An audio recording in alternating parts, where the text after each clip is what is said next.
আজকে আপনাদেরকে ককটেল এবং নাগা সস তৈরি করে দেখাবো।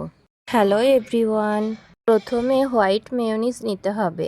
তারপর 1 চামচ রসুন কিমা, 1 চামচ পাপরিকা পাউডার, 1 চামচ টমেটো সস আর 1 চামচ আমের আচার দিয়ে ভালোভাবে নেড়েচেড়ে নেবেন। তৈরি হয়ে যাবে ককটেল। হোয়াইট মেয়োনিজের রেসিপিটা আমার ডেসক্রিপশন বক্সে আছে, আপনারা চাইলে দেখে নিতে পারেন।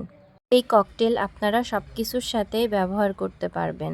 আবার একটু হোয়াইট মেয়োনিজ নিয়ে তার মধ্যে 1 চামচ টমেটো সস, 1 চামচ চিলি সস আর 1 চামচ পরিমাণ নাগা সস ব্যবহার করছি।